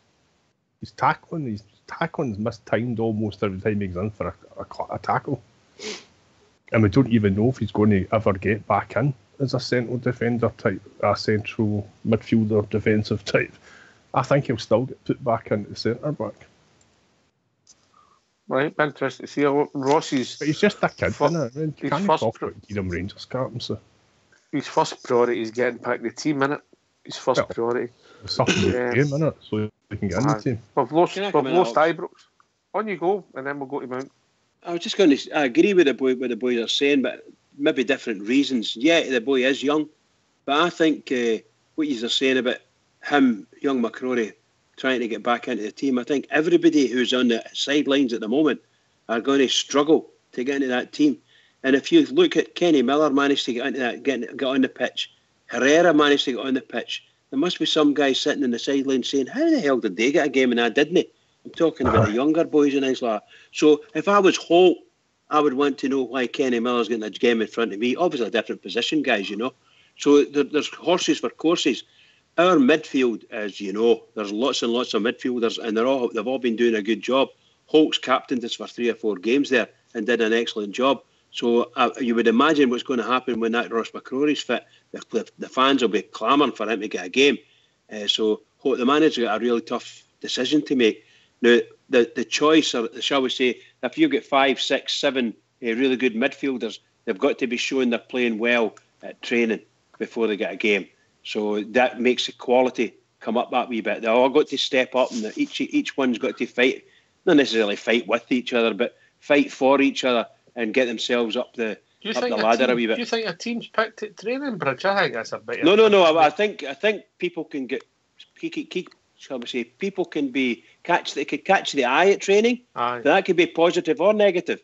You know, if you see them say, "Wait a minute, what's the matter with him? You know, why is he not doing this?" And you could have, the coach could have a word and say, "What's the matter there?" No, I did that. No, you didn't. You know. And then if he sees it again, then it just can be a bit negative. You know, and watch it for him. You know. I always think it's the previous week's performance that maybe gets you in the team rather than what you do. Indeed, but I'm speaking for the guys who are sitting on the bench primarily, and they're once they start getting involved in the first team training and so on and so forth. How are they going to get into the team? Then you're going to measure them against the guys when they're at training, what they're doing at training, because if they've not been in the team, they can't be measured against anybody. You know, it's very difficult. It's a tough game, you know. But what competition's fabulous, fabulous. Ibrox, I hope everything's all right with Ibrox's internet. Mount Vernon, you want to come in there, mate? Yeah, just a couple of things just to come back at. For me, guys, I was a wee bit dismayed with Alan's comments on the boy McCrory. I thought. All about opinions, Mount. Yeah, absolutely, mate. Absolutely. I just think McCrory's something very, very special, guys. And I think young McCrory, considering his natural position as a centre back, he's playing in that defensive role. I thought he was absolutely magnificent for us before he got injured. Absolute tyrant in that midfield. He gave his backbone in that midfield that had been missing for probably 4 or 5 years now. For me, guys, I absolutely agree that nobody's is a stick on for this club. Your place, you've got to earn your place back ultimately. But for me, guys, I think McCrory's a very, very special player. I think can he pass the ball like the boy goes? I agree with that, but I don't think that was really his position. I think if you look at the game against Hibernian, especially in the first half, Goss was bullied, but it was a bit of a battle. It was 3-on-2, mate. That was how absolutely. But I'd like to see young Ross McCrory in there. I think young Ross McCrory would have been a better equipped to deal with him in that midfield. I'm maybe biased that way. I just think young Ross McCrory's absolutely everything was good about our club, and I think he can only be. Well, I think the boy's done well, and I think he'll improve. Yeah. Let Alan 63 come back, then we'll go to Big Ulster. Well, I've just still got to say the same thing. I think he's really good for his age. Not like myself, Al. I don't really need to say much more. No, I think he is really good for his age. Fox, yeah, that's shocking. At least you got it, Bridge. I missed it. Say it again. No, can't repeat myself. When you said for his age he's all right, and he says, "I a bit like myself." All right. Aye, like us all. Aye. What I meant to say earlier, Mr. Morton got back to me last night. Oh, did he? Late. Aye, at 11:20. He assures me that Candace is playing next game. So who do you think's missing it? Oh, that's a good question, Al. Candace comes in on that performance. Oh. Can you fill us in and the rest of the people as to what you were meaning by Murty got back? Did you write to Murty or what? No, he phoned them. No, he phones Alan a few hours after every game. Aye, it wasn't in, so I tell you. Win or lose, just to get cheered up, he phones up Al, didn't he, Al? Where did I go wrong on? Then I'll tell him. Absolutely brilliant, pal. But by the way, you've had that's a good point you make there, Alan, either deliberate or undeliberate. But the fact that we'll get competition for places and there's more players coming back is is a real positive. And you're right, Candace has not done a lot wrong and been arguably one of our most consistent players in the last couple of months, and he wasn't even on the park on Saturday. So you bring him in. Is Holt not suspended for Hamilton, guys? Is that right in saying that? Yep. So that's perhaps maybe, I know some of the boys are saying maybe Doherty dropping out, but is perhaps maybe Doherty in for Holt's position, and then perhaps... Yeah, but if you bring Candace back, I would say it was be Morales or Cummins that would drop out onto the bench. Mm-hmm. I mean, surely, you know, sorry, Rudy, sorry, mate. Sorry. On you go. Not just surely with the goals in the second half. I obviously get the opposition guys, but, you know, surely that 4-4-2 or the two up front works for us. Surely it's got to work, you know what I mean? It's got to be given a chance, surely, against a team like Hamilton, guys. You've got to be flexible in your thinking. That's how the mistake I think some of the managers make. If he knows that Hamilton line up a 3-5-2 and they'll man-mark your two centre forwards and have one spare, then they go 5 in the middle. That's what we're losing the games. Aye. You know, and if you've got Goss and, say, the young boy Greg Dockett and they play 3 in there, well, it's difficult. And that's what happened against the Hibs. That's exactly what happened.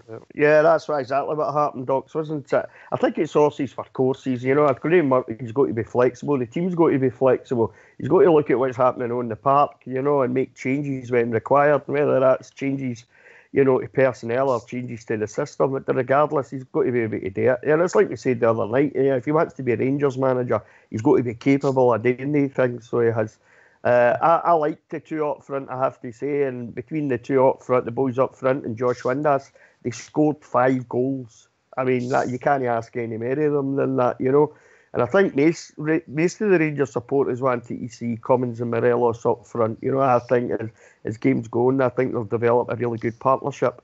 But whether that'll work in every game or no remains to be seen, you know. But I would like to see it more times than not, I think. Big Ulster. It worked well for us, didn't it? Against the Hurl, it gives the centre backs a lot to worry about. You know, when you've got Morelos and Cummins, so their work rate. So it's something we have. At least we know now it's something else we'll have in the locker. We don't have to go with this one up front all the time. We could change things up a wee bit. Just quickly on the question you asked earlier there about, do you think Murray's made Tavernier a better player? I think what he's done is he's helping him, like the Candace are tracking back with him and helping him in defence. I think under previous managers we went all out attack at times and left our fullbacks sometimes on their own, which exploited them at times. I think now that we've got a manager there who's, I would say, looking after the fullbacks, you've got Murphy who helps back when Declan John's up forward at times. Shift in. Jamie Murphy does put some shift in, doesn't he? Does he have? This is it, and that's what I think's helping our fullbacks. I think that's why we're noticing a wee bit of a difference there, because we're shaping up at times and we've got players willing to track back when these players are going forward. So it's good to see that. Folks, I've been saying it for a long time. Put better quality players in, and some folk are able to raise their game right up with them, and that forces the other guys up as well. Everybody's playing for everybody, and they're doing each other a favour. But you're going to be some players that can't do it. You know, simple as that. You just think of quality players and sitting on the sideline. Wallace, our club captain for years, and he, by the look of it, he's going to struggle to get back into that team. I mean, seriously struggle. Yeah. So it's going to be a good fortune that he gets in, maybe an injury or maybe a drop in form or something, 4, you know. 3. But 2. But I mean, it's just amazing, isn't it? It really is. What a difference from last season alone, even from the beginning of this season. First half of this season, Bridge. You know, Jack, Huge McCrory, difference. Dorrans, Wallace, Kenny Miller's just come back again. You know, and no matter what you say about Kenny and Lee Wallace, the point is we didn't have that kind of quality on the bench in the first half of the season, did we? You know, so I think the board and Mark Allen and Graham Murphy's done really well in January. They've added quality to the bench. You know, if you do go with the man up front and it is Morelos, you've got Cummins sitting on the bench ready to come on. You know, and these things. You know, you got a boy like Greg Docherty, depending you go in the midfield. I like Greg Docherty sitting on the bench, but then you've still got McCrory, Ryan Jack, and Cummins to come. The whole new midfield. You've got Dorrans. You talking about Dorrans? Dorrans, sorry, Dorrans. Sorry. Did anybody see that Penna get stretchered off yesterday? So might come back. All right. Stretchered off, booed off too. Stretchered off and booed off. Anyway, we've been joined by Blue Shadow. Evening, Blue. Evening, Blue. Good evening, boys. Hello, Shadow. All What's right. on your mind, mate? That's just a question. Listen to this thing about 4-4-2. Who's your midfield going to be then? Oh, that's a great question, mate. Did you know come when we're at the start? First choice midfield or against two, mate? Well, this is what I was going to say. Is if you're going to play 4-4-2, yeah, and it's like it's more or less. I mean, everybody knows like more or less what it's going to be. You're going to have Murphy on one side, Candias on the other. It's who the two central midfielders are going to be, and if some, for example, we were to turn up a 4-4-2 like that, what's to stop the opposition putting three in the centre of midfield and denying us service? They've already done that. They've done that. That's what I'm saying. That's what I'm saying. Yeah. Because Mr. Murphy's not that great at changing it. You need to be flexible. Talking about people that are flexible, we've been joined by George Logan. Evening, George. Hey, George. Evening, George. How you doing, boys? All right? Evening, George. All right, George, what's on your mind, mate?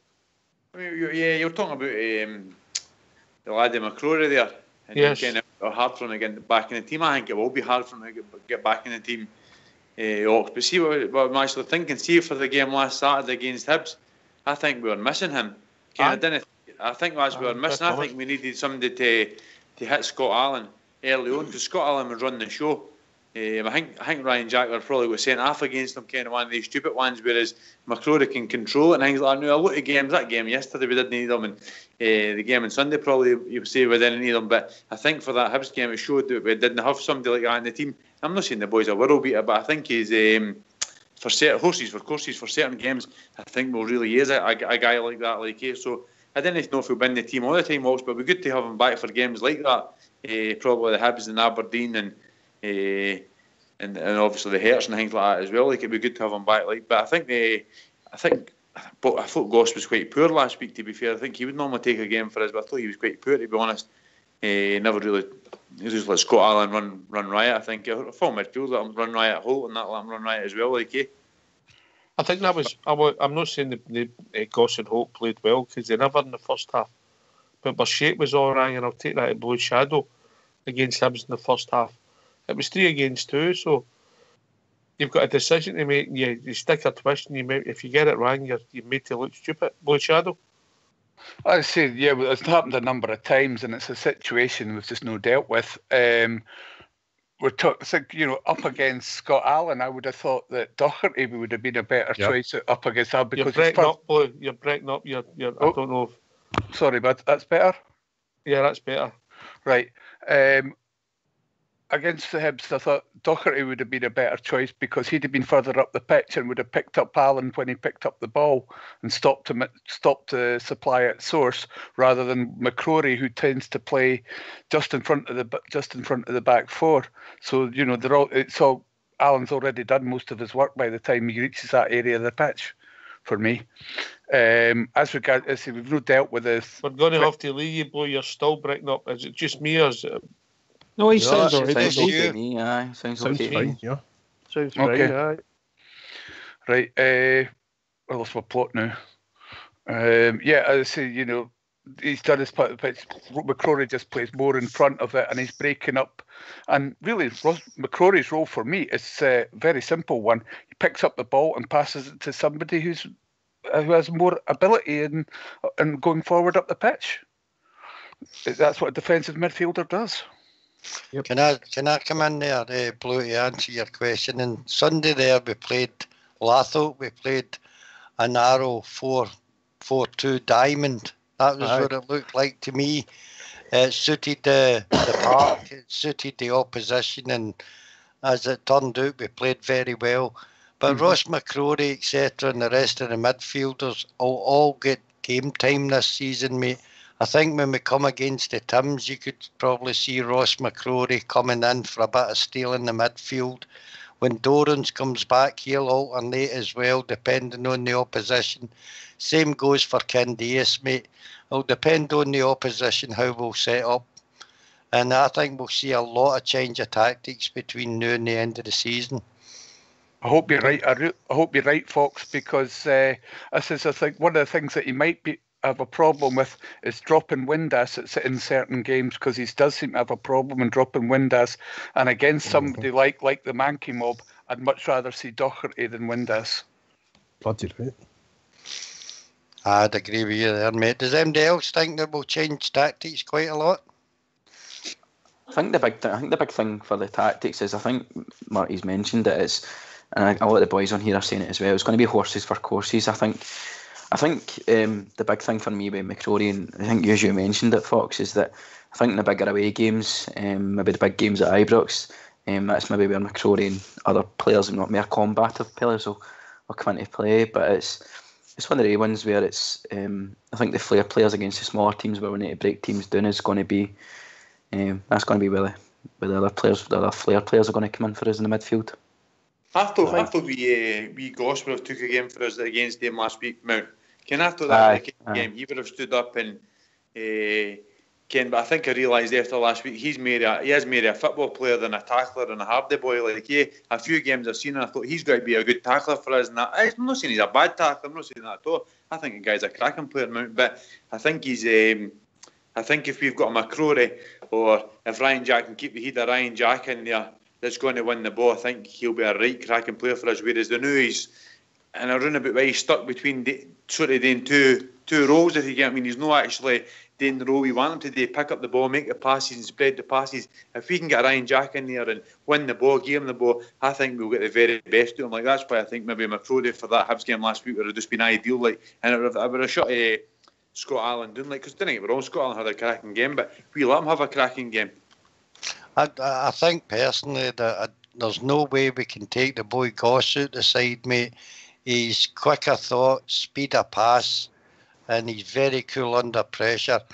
He's got the one thing that we've been missing for over a couple of years now, somebody that can strike the ball from outside the box. I wouldn't have him out my team at all, mate, and I think the rest of the midfielders will rotate, but not him. I agree with you 100%, Fox. I think he's the most gifted player we've got right now. Unfortunately, he's alone, but that's just the way it goes. Without Goss and the team, you're missing a bit of talent in that midfield to make the passes. I mean, he's a brilliant passer of the ball, like, you know, as well as being able to shoot from outside the box. He can see a pass, you know, he's great at it, and I don't think we have another player like that right now, to be honest with you. I do think we missed McCrory against Hibs. For the sake of, you know, dealing with Scott Allen. You know, it's like George was saying there, we let Scott Allen play. That's why he had such a good game, especially in that first half. Especially why he had a good game is because we let him play, you know, and had we had to say Ross McCrory or Ryan Jack in there. Ryan Jack, for me, is a cracking player. I really like Ryan Jack, but he's got to learn to keep the heat. He's got to learn not to get caught up in things, you know, and be careful about getting caught up in petty arguments and giving excuses, referees excuses to book him and such like. But I would always have somebody in there beside Goss that can play a bit like that. You know? Is there a place for the two of them if you go to Bridges' favourite 3-5-2? You know, McCrory and Goss. I don't see why, you know. Sorry. On you go, Brad. Sorry, on you go. I was just going to say, no matter what you do, if you're going to play Goss needs some, shall we say, help, support, protection, call it what you like, that allows him the time on the ball. So the other guys have got to do what it is they're supposed to be doing, i.e. breaking up play and so on and so forth. Against Hibs, as Oxtear pointed out, and it's been pointed out by a number of others, they were swamped in the midfield, and we didn't do anything about it. So we have to make sure we've got at least the same amount of midfield players, or more midfield players, more players capable of playing in midfield than anybody else, because you can't afford to be outnumbered in the midfield, particularly at Ibrox, because one thing's going to happen, they're going to take the ball in midfield, they're going to push it all the way up to you, and that's not going to happen. So Goss, that's the reason why Goss couldn't get his game going properly. I'm not saying he didn't any time during the game, but properly. The way he did against Ayr United, particularly in the second half, he was absolutely magnificent. So we want him to play like that, but we want a lot of players to be stepped up 5-10 yards to give the guy the chance, to give him the space, let him go on and do it. It might take a 3-5-2 Ibrox to do that. Who's seen this problem coming a few weeks ago? Alan 63. I don't know.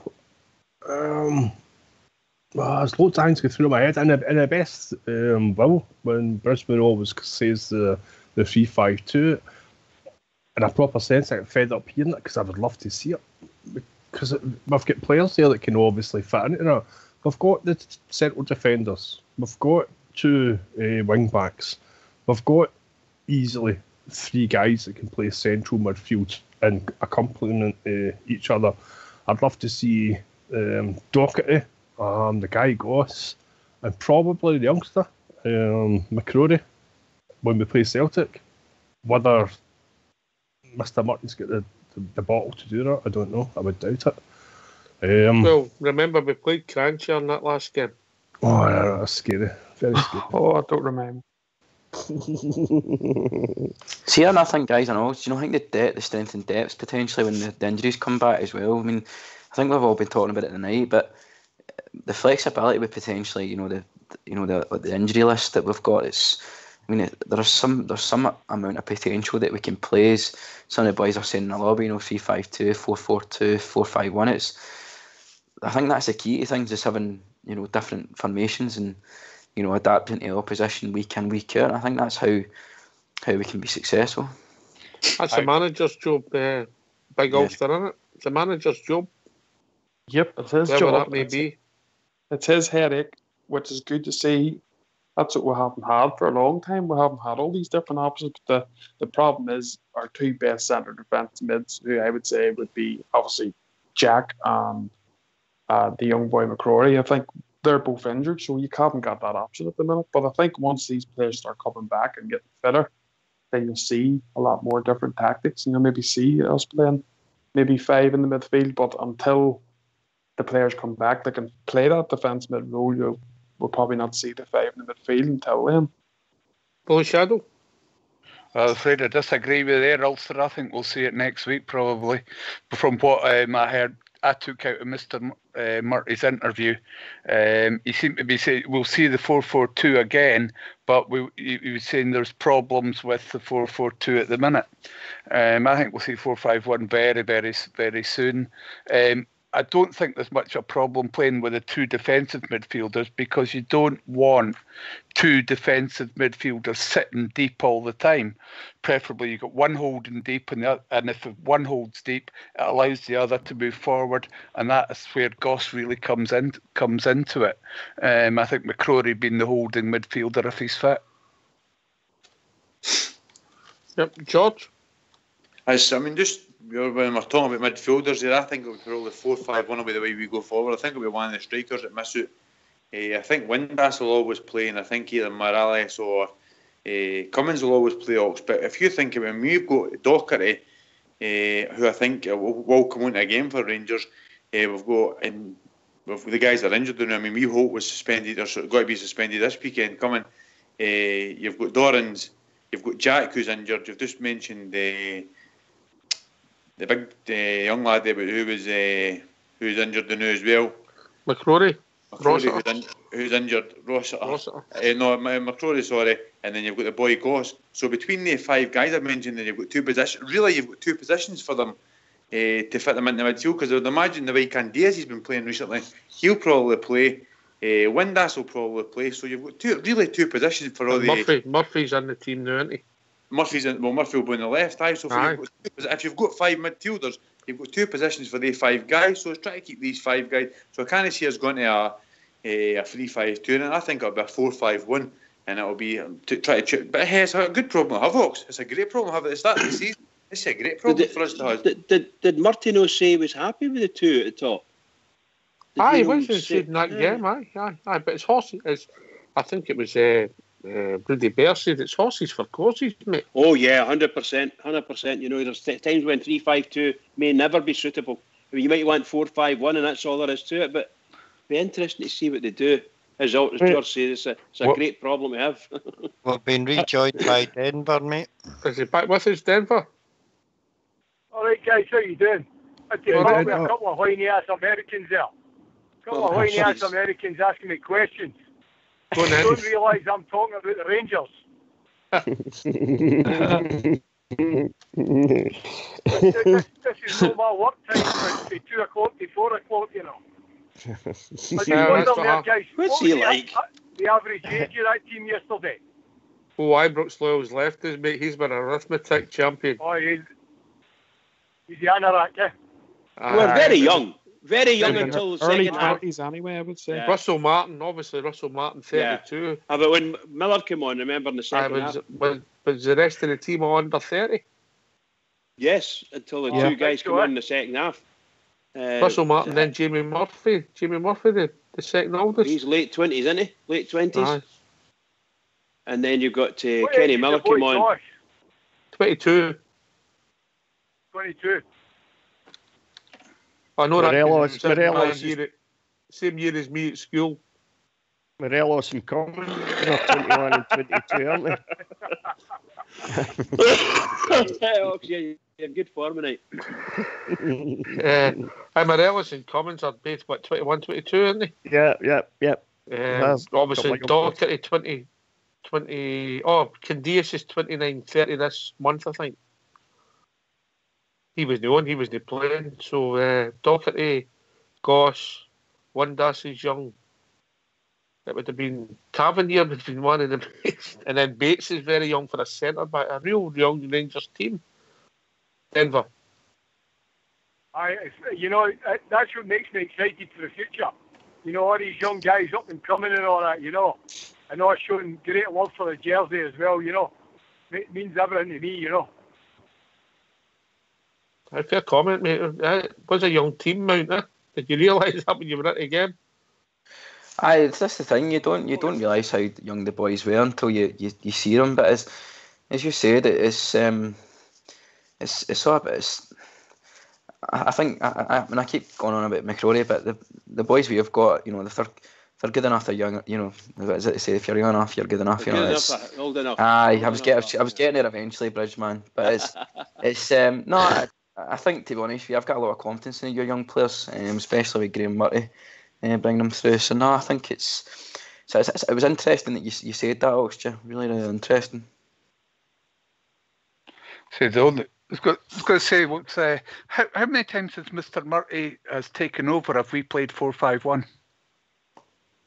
Most of the sort of time in it, one striker in it. This is what I'm kind of thinking. He doesn't like, and he played 4-5-1 almost without fail when he took over the previous time before Pedro turned up. So I think that's Mr. Murray's favourite sort of team selection. So that could be a restricting factor on who gets a game. It's when they're off it, nobody's suspended, we're going to have competition for places. That's got to be a good thing. Fox. Of course it is, mate. I was just thinking there about what Blue Shadow was saying about the 4-5-1, mate. We need to remember he was in transition for Pedro's squad there, coming there the January period towards his own squad. Maybe 4-5-1 was probably the most sensible to go, if you know what I mean, Blue Shadow, when you're trying to fit new players into the side. And I honestly do think that we'll change tactics quite a lot between now and the end of the season. I think this guy's he's learning on the job, and I think he's making a good job of it so far. And I think we'll only get better as the season goes on. You think he's got the confidence to do that, do you? I think he's trying, mate, to do his job he's under severe pressure. He's getting it for the press all the time, mate, as soon as the team slips up. But it's very difficult to fit new people in mid-season, mate. And he's had to do it, taking there for Pedro's squad, never mind just an ordinary transfer window. And he's bringing youth into the team, mate, or younger players. We're going to end up with not only a good side on the park, but a very strong bench going towards the end of the season for me. Let's ask you a quick question then. At the start of the season, that team that played yesterday, nobody would get close to naming it, would they? Foderingham and Tavernier would have been maybe only two. you think about it, maybe Lee Wallace, it was Cardozo and Alves, Ryan Jack, Dorrans. Who did we have? Windass would have been playing in the left, Cadiz to the right, and then Kenny Miller and maybe Herrera up front. The team's developed quickly and changed, and we've made mistakes in the summer, and it's been rectified quick. And also during that period, mate, he's had injuries to what a lot of Rangers supporters would have thought were best players, and he's managed to still transform the team. And we need to get into some sort of context that it was Ayr United we were playing on Sunday, but the signs are good. And I think our first serious test coming up will probably be Hearts, mate. I think it's Hearts after in a couple of weeks, isn't it? Aye. But we need to meet Hamilton Well, I first, think you got a mate. big job against Hamilton, first of all. But I think Hearts will be the most serious challenge before we go into the Old Firm, mate. They're playing well, no shipping many goals. If we can get a result against them, I think that'll show that we're progressing, mate. I was saying at the start of the show, the next two games are absolutely crucial. Not trying to take away the first game. The first game's, of course, crucial, but the next two together, if we can win them, Bob's our uncle, I'm telling you, you're going to start building. As far as the first part of the season goes, I mean, there was times when, you know, things weren't going great, especially at Ibrox, you know, when you were looking at the bench and wondering, right, if we got anybody on the bench that we could bring off the bench, it's going to make a difference. And there wasn't. There wasn't anybody on the bench, you know, through injuries and suspensions and whatnot. And Fox makes a good point. I don't think you've been fair there, Rudy, because every time Penna come on, I thought he made a difference. Wasn't he always positive, but he made a difference? Yeah. But, that's probably the point you're making, but Rudy, I mean, guys to coming back, you know, who are good, like good players, really good players, you know, and to have them on the bench, even if they don't get in straight back into the first team, just to have them on the bench, to be able to change it up a bit when needed, you know, when things might not be going our way, you know, it's brilliant. I think we really do have proper competition for places now. Aye. But sometimes you don't need to change the players that are on the pitch. You just need to change the system or change the guy's position to change what's happening on the pitch. And he didn't seem to do that. And it's like I'm having a go at Mr. Murray, but I'm just a little bit worried that he doesn't seem to change things quick enough. And he needs. I think he plays it safe. Trying to play it safe, Shadow. George was coming in there. Let George come in. George, on you go, mate. Nah, you're right. I was putting in. No, just about Rudy was saying there. I mean, that's a great point. Rudy's talking about our bench and things like that. I mean, every single one of us knew it was getting to the point it was annoying me. You can't, in the 70th minute, Pina was coming on, 72 it was Herrera, and then in the 91st, 92nd minute, the young boy in the Mane, or whatever you call him, he was going to come on. That was Jordan Rossiter. Jordan Rossiter, that'd be coloured boy. Whoever one of them was going to be coming on, you just knew. And it was Ken, but knew about Rudy Sainz bang on. Let's say that team that played on Saturday, and let's say Wallace comes back, Dorrans comes back, and Jack comes back. That's a bit of a bench for you, Ken. That's a bit of a hangman. But something else somebody said a wee while ago, they talks about going to a 3-5-2. But defend, I can't see us ever playing a 3-5-2. I think it'll be a 4-5-1 or a 4-3-3 like it was on Saturday. That's what I seen it on Sunday, sorry, a 4-3-3. But if it was a 3-5-2, what defender would drop out? Because I thought wee DG's been having a good couple of games for us recently. Well, it depends whether you push the two up, you push one on, you know, and who becomes your forward player. With Jamie Murphy got beside your centre forward, and you push Declan John on one. It's all if buts and maybes. Everybody will see it different. Big Ulster. Well, this is it's good to see it. It's a panel. Everybody has their different views there. We all have different views because there's so many now players who can play so many different positions, and we've got quality there that we can put these different things together. But it's I don't know. I think George is probably correct there. I think they'll stick with the forward to back because they work well together. I think Declan John and Tavernier as fullbacks are very valuable to what we do as a team. So I can't really see us going three at the back and sacrificing one of them two, to be honest. You can play that four different, but George, you can play the four like we did at Parkhead, where you keep your discipline, you keep your shape, and nobody bombs forward. But when you're playing Hamilton and you want to win and score goals, and you're comfortable that you have enough at the back, your full-back's bomb forward, but it's the same personnel. That's the point that Blue Shadow's making, George. That's exactly it. Also, that's what I'm saying. I mean, if you want to do that, that's fair enough, but you're not actually changing the personnel. Then you're good and you're setting up as a 4-5-1, a 4-4-2, whatever you're doing. But you're in-game changing, but we've never been too clever at that recently. So if we start doing things like that, and then I think that'd be a big change for Rangers, You actually sound like you know what you're talking about, by the way. It's all about winning matches, mate. It's all about winning matches. I mean, look, I don't think we set up right against Hibs in the first half, but we don't get that goal away against McGinn. Chances are we go in and win the match. And you just need to get it right. That tweaks sometimes, and that's the luck of the draw. And if you take, let's say, Walter, he can get it right 8 times out of 10, when a normal manager maybe only gets it right 6 out of 10. Well, I think on you go. That's experience, isn't it? Though. At the end of the day, that's where Mr. Murty has his problems. Is he hasn't got the experience in it, and as Fox said, he's doing a lot of things on the fly. But making those calls comes down. Walter had years and years of experience as a coach, then an assistant manager, then he was manager, and had a good few years of experience before he was making the right calls all the time. I'm sure he made some right dodgy ones in his time. Oh, he did. He passed the ball out right midfield. Come on.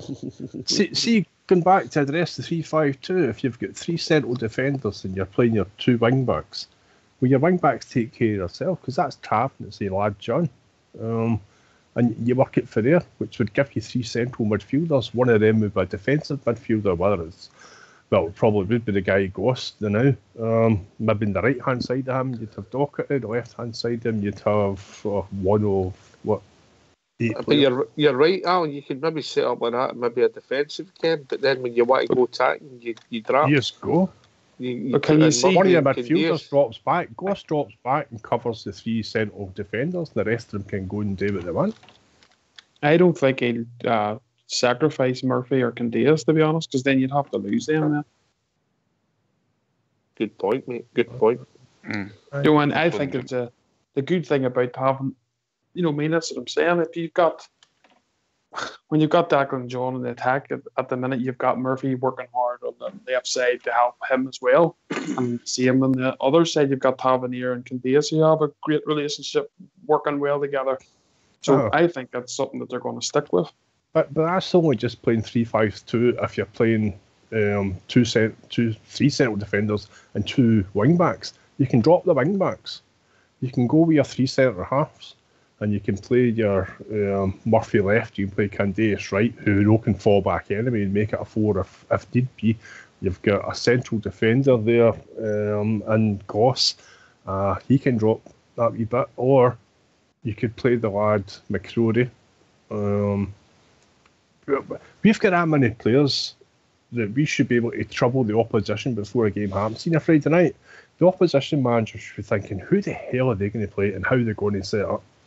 And that's a good manager. See if it's a Walter Smith or somebody else just now, they'd maybe be thinking, let's tinker a wee bit against Falkirk, and then see after that, they'll know where we're coming from. Maybe. So you would go with O'Halloran then Alan? No. I'm surprised he's not moved. I'm surprised he's not moved to Halloran. I really am. Sorry, I was just starting it. I don't know. He's still there? Is he still there? Aye. Halloran, unbelievable. I don't know why we brought him back. I'm struggling. I thought we'd have sold him for 15 million by now. See, to be honest with you, I think it's a wee bit unfair on the lad because he was playing football for Johnson. I'm not too sure how he was playing, but at least he was getting game time. I don't see the point in bringing a player back than not having him in the team. It just doesn't make sense. I think it was to do with the money. Apparently, I was reading some today. It was apparently St Johnstone were only paying. They were paying only 10% of his wages, and I think they asked Rangers to keep him on for the rest of the season. And Rangers said, well, you need to pay some money. Allegedly, Rangers said, you maybe need to pay some more money. And they said no, or words to that effect. So I don't know. I don't know if words were said, and Rangers maybe just said, no, we'll just take him back and we're done with it. Anyway, that Ridgie's favourite player, we move on. And can we have shout-outs, lads? Alan63, here's your thoughts. Wow. Well, same as normal. Mr. Marty, you get them on that training field, you pick out the best 11 and get out there and give us Hamilton a doing. Big Ulster.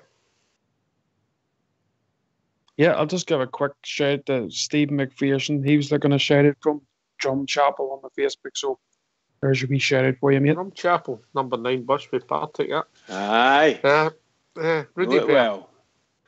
We shout out to Mr. Murty. We know he listens into what we've got to say, so we keep it going. Just get the win at the weekend, even if it's only a 2-0 win, that'll do, but just keep it going, keep the winning streak going. Yep, Blue Shadow. Well, if Mr. Murty listens in, and I hope he hasn't listened to a word because he'll be even more confused than he was when he started. There's a bit of sense in that, but I'm very interested to see what happens up against Hamilton at the week. What team comes out against Hamilton at the weekend? But let's hope the result's something similar to the weekend. Yeah. Mount Vernon. Can I get a shout out to the Rangers fans who travelled down to Somerset Park? That's 102 away games consistently. We've sold it. Just remember, guys, we are the people. Yeah. And what about the 14,000 Thistle fans that went to the game on Saturday? It's all about Rangers, mate. All about the Rangers, big man. Bridge, not Fox, sorry, missed Fox out there. Sorry, Fox. Good night, thanks for listening. Yeah, Bridgeman. Oh, can I echo everybody's shout out? It's an absolutely brilliant night tonight again. Once more, marvellous conversation. You had some marvellous thoughts on pitch geography and formations and things like that. So really, really good. We're a really good station, good platform for everybody to listen to. But to other Rangers fans all over the world, particularly Rangers fans on here on Rangers Radio, every single one of us, keep it going for the Rangers because we need it. Keep it going. This has been Rangers Radio. Can I thank the boys that joined the panel? Alan63, Bridgeman, Fox, Mount Vernon, Blue Shadow, Rudy Bear, Big Ulster, the one and only Denver Bear, Ibrox Loyal, I hope he's alright, and George Logan. Thanks to everybody for taking part in the lobby and everybody who listens to Rangers Radio. We'll be back between 9 o'clock and 11 o'clock tomorrow evening to talk about all things Rangers. Take it away, Fox.